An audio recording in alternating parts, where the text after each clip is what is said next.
Good afternoon and a warm welcome. You're watching Education News Network, and today we're bringing to you a new topic of discussion, that is, how can schools make the transition into higher education smooth for students? And for that, we have with us a panel of eminent educators who will be joining us in this discussion today. So let's welcome our first panelist of the day. We have Ms. Sneha Rathor, the CEO of Sanfort Group of Schools, Ghaziabad. Welcome, ma'am. Thank you so much, Nitya. Thank you for being here. We then have Ms. Pooja Malhotra, the Chairperson of Adarsh Public School, New Delhi. Welcome, ma'am. Hi, welcome. Our next panelist is Mr. Hyder Vali, the founder and chairman of BS International School, Bengaluru. Welcome, sir. Thank you. Our last panelist of the day is Ms. Yasmin Pirzada, the trustee, founder and principal of Belvedere Spring School and director of Kids World Pre-Primary School. Welcome, ma'am. Hello, thank you. Thank you all for being here today. So to discuss our topic, may I please invite our first panelist, Ms. Sneha, to speak on the topic, please. Right. So as we just said, that today's topic is all about how to make the transition to higher school, for the children more easier and more smooth. So first of all, I always say it, whether it's about whatever the age group of the child is, first and foremost thing is a lot of counseling. The child needs to be very much mentally prepared about what's the next thing that they are going to encounter and how their life is going to change. And from schooling to now switching to higher education is a very big change in any person's life, because their thought process would change, their studying methodology would change. I mean, in school you're more bounded, you're more restricted, right? And when we talk about higher education, it's more about freedom, it's more about choosing what you like and outrightly putting your opinions out there. So the child needs to be counseled a lot, made aware of, they should be made aware of what's going to happen next. Also, very, very important, not only as a person, but academic wise also, schools or parents, the responsibility lies upon us that we make sure and help the child to choose programs that they actually really want to choose when they're going for higher education. Because even today that I see, the children struggle a lot in choosing their streams, their programs, and they're not even aware a lot of times that what exactly are they looking for in their life and in their career. And this could only be made certain for them if we give them right resources, right kind of inputs, whether it's the teachers or the school or the parents. We need to throw them with the resources. We need to tell them that this is available, and it is up to you what you want to choose, rather than restricting them and putting them into, putting their mindset into boxes that these are the only streams possible. Because when the child is in school, we only talk about 3 streams, right? We talk about sciences, humanities, and commerce, right? So the child is thinking only in those 3 boxes. But when we talk about the world outside school, there are unlimited opportunities and unlimited programs available now. You could not even think of it, the kind of programs that are available now. And this is what we need to update our kids with, that, whatever stream you choose, whatever line you choose, there are n number of things that you can do with it. And it is our responsibility to educate them regarding that. Absolutely, ma'am. Thank you. Ms. Pooja, could you share your views, please? Yeah, sure. Thank you very much for making me a part of this panel. And what I'd like to tell is that I feel, children have a lot of problems when they're moving from schooling to higher education. So we need to actually counsel them a lot. But the most important thing is the career counseling. We should arrange a lot of career counseling for them, because they don't even know what they want to do. Most of them are not focused. So they need to actually be focused as to what they want to do in higher education. It happens that, they are bombarded with so many things what their parents are telling them. So they choose careers what their parents want, not what they want. So the satisfaction is not there then. So it's very important that the child should be guided by teachers, by parents, as to what they can do in life. Aptitude testing should be done for them. So we as schools should arrange aptitude tests for them. Career counseling should be then done. And the children should then finally decide what they want to do. The child, I feel, should take responsibility of what he or she wants to do in life. Because if a child takes up a career which his parents, his relatives, or his teachers are telling, and by the end the child will not be satisfied, and then the child will blame the parents for this. So that should never happen. The child should be happy selecting whatever career that child wants, and that's how the child will learn and grow in that particular career. So, along with the students, isn't it also important to counsel the parents in this case? Yes, very true. We as educators, we need to counsel the parents that parents should not pressurize the children as to what to do in life. Generally, parents pressurize become a doctor, lawyer, or an engineer. But there are so many fields these days. So I feel we should not pressurize them. Give them the options, tell them what are the avenues, and then the child should make his choices. That's what I believe. Also, I feel we need to prepare them emotionally and socially. The emotional quotient and the social quotient is very important in life. Children, when they go into higher education, they are still very shy. They don't know how to behave with their peers. They do not know how to talk to the people outside. So we need to make them understand how to deal with the world. I feel we as educators, we should tell them to participate in various activities so that they become social, need to take care of their emotions. They need to make a lot of friends, and that's how they will be able to handle themselves when they enter the higher education. So all these things are very important, I feel. Yes, absolutely. Thank you. I agree with what you said. Mr. Hyder Vali, can we have you speak on the topic? Okay, good afternoon to all. Thank you very much to give the opportunity. Because what we understood about the education, the present system of education, in the basic education of the early childhood education, after that primary, mid-primary, whatever it is there.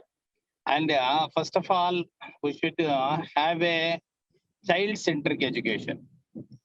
In the child-centric education, the teacher-centric education, it is a quite different. And when the teacher is going to observe the child, then automatically every human being, every child is having a potential. And their different attitude, their different interests for the career, their potentialities. That has to be recognized by the teachers. The teachers are most important because in early childhood education up to before 10 years also, because every child will want to create a dream, what they want to become and how it is according to their potentialities. If the education institutions, they are creating ambitions, dreams, and what exactly, how you are going to do that, what are the potentialities of the child. If in the teachers, and in the meantime, what we are going to do in PS International School, every child's profile is going to be maintained, and his interest and his behavior, his strength and weaknesses, and so many profile is there. Once the profile in the 8th standard, after 8th standard, we are going to discuss with the parents. Your child is very good in this, your child is having an interest in this, how he is going to do that, how then, because we have to start from 8th, after 8th standard, according to the child taste, we have to convince the parent, because in India, it is not the freedom for the children. Because suppose if I'm a lawyer and I want to become, my son or daughter should become a lawyer or doctor son or politician, but whether they are having an interest or not. Because the profession has to be chosen by the children according to their interest. This has to be identified and counsel that, and try to understand, try to counsel the parents. Parents, because we never thought about what is the child psychology, how the child is behaving, what is his interest, what is her interest, how it should be molded. This, all those things, it is a very big subject because you are telling in 3 minutes or something. I don't want to take a much of your time, but responsibility of the school or teachers, they have to identify the interest and potentialities of the child. And the same thing we have to convey, we should have the record of the child for the complete, because today it is a lot of softwares are there. With this, we can keep it the record, how the child is behaving and how the interests are, in which field is showing interest. Because today the madams was told it's a big opportunities in several fields. It is not like that previously only doctor, engineer or lawyer, something, not like that. And today's world is quite different. Quite different. With this, lot of opportunities are there, lot of things are there.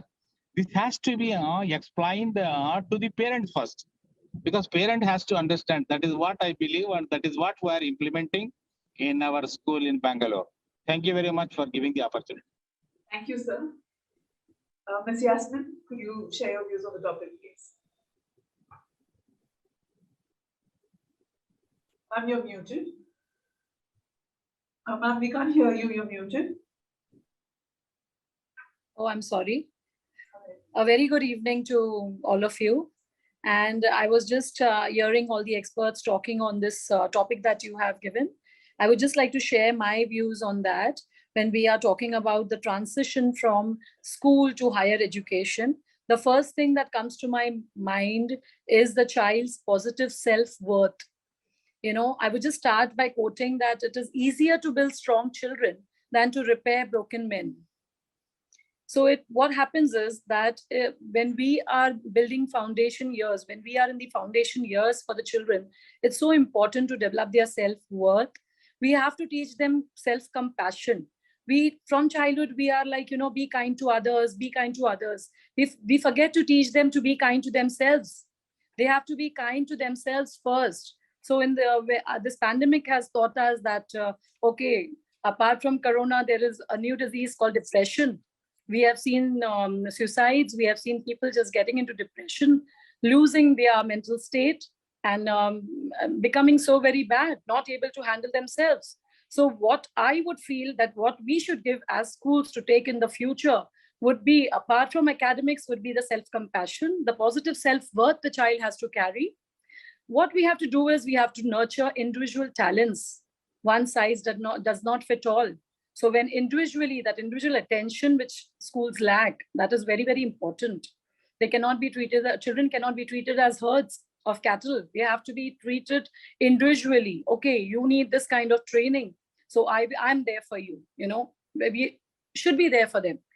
Also, the government job that India is moving from that government job sector to a more leadership oriented society. So children are not looking forward to jobs that, okay, we have to get into jobs and what, package we are drawing, but they are looking themselves as, the leaders to face the world, to face society. So what are we doing to build leaders? Are we making our children future ready to become leaders? The schools should start thinking differently in that. What is more important is also character education. Slightly, I am, moving away from the regular academics and, but I would just like to share what I believe in.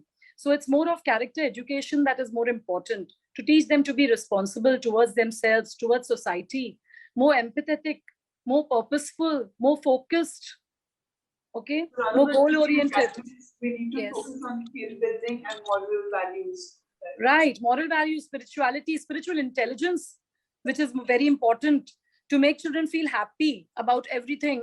End of the day, what are we looking at? We are looking at children, happy children facing the society, happy children facing the challenges of society. So to handle any kind of situation. That is what we are looking at. Now, right now, we also can involve a lot of, parents to come.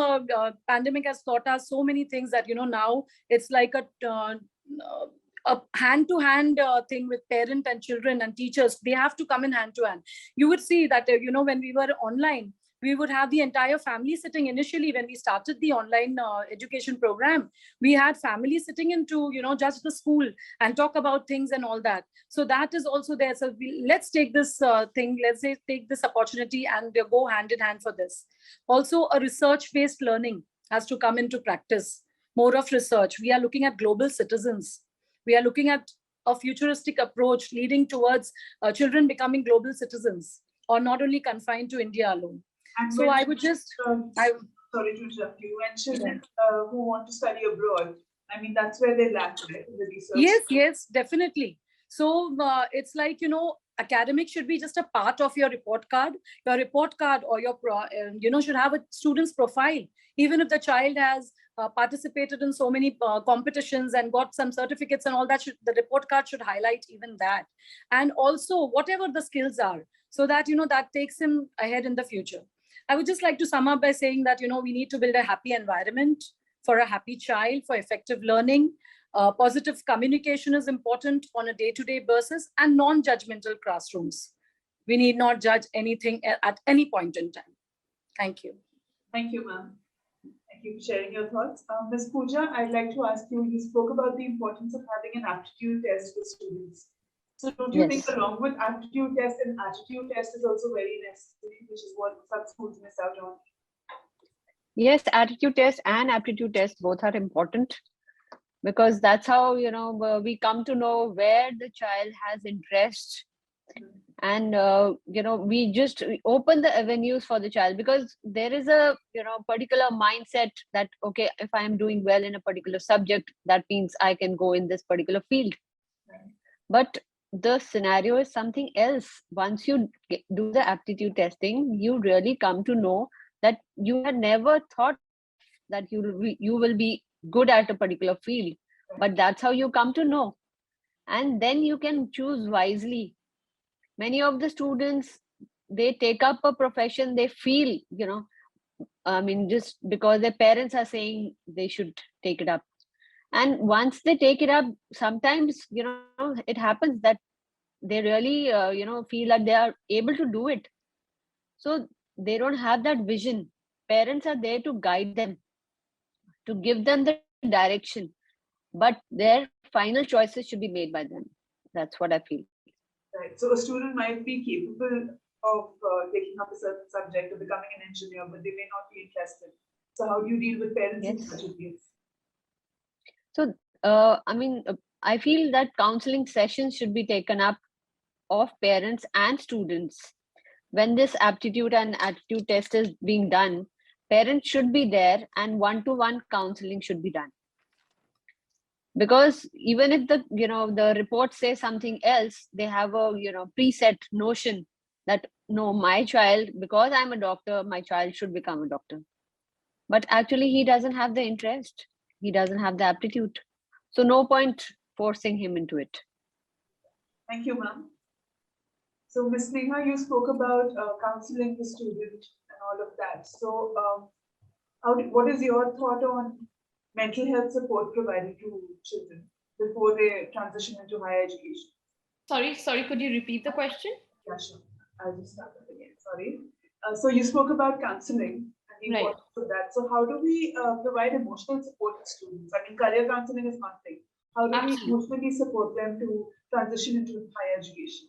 Yeah, that's exactly what I was talking about. So when I said in terms of counseling, we are talking about counseling them as human beings, as humans who are going to be adults soon, and how their life is really going to change in these years, because they're very, very crucial years. They're years where as we all know, a child can do wonders or child can lose control over themselves. So we need to raise a child who is very balanced in life, who understands the importance of things in life, who understands how to keep their own selves in control, right? Because it's very important that we make the children understand what is right for them, what is wrong for them. We don't have to tell them that this is right or this is wrong, right? The child has to decide what is right and wrong for them, right, going forward in life. But to make them understand in terms of taking the situation, like in terms of making the decision, is very, very important, right? And also something that Yasmin ji said, I mean, I absolutely second her in that, that it's very, very important when we talk about mental health, we talk about raising emotionally strong human beings. Because nowadays, I mean, academics is, of course, everybody is, we're talking about academics a lot. I mean, everybody is studying, we all are going to school, we're all learning. At the end of the day, we're going to be, we're focusing at coming out as literate human beings and the citizen of the country. But what is very important is to raise emotionally strong human beings. Because even if you forget on some formulas in life, that's all right. But if you're able to cope up with every situation in life, that is very, very important, right? So no matter where you are, whether you're working at some big firm and you're on some managerial position, or you're running your own firm, what requires to be is to be a very stable human being, and to never being let down during the failures. Because of course, when the ups are there, I mean, that's very important things to teach the children. Because everybody is very happy when we talk about success, and everybody is looking at that goal, that I want to be successful one day, this is what I want, I'm going to go get this degree, and then I'm going to land up in some nice job which is going to pay me a good salary, I'll have a wonderful life. This is what every child thinks of when we're talking about going out of school. But at the same time, we also need to make life is not easy at all, right? It's wonderful, beautiful, but it has its own and downs. And it could also be starting to you want to do certain sort of course, you might not get into it for some reason or the other. So, I mean, things like that, they should be very, very prepared for it. They shouldn't be feeling depressed or upset about these situations in life. So that's, when I say counseling the children is very, very important in terms of how to dealing with the life and how to dealing with the situation.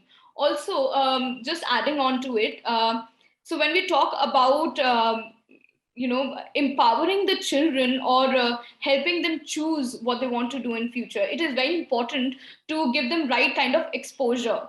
So see, we might run on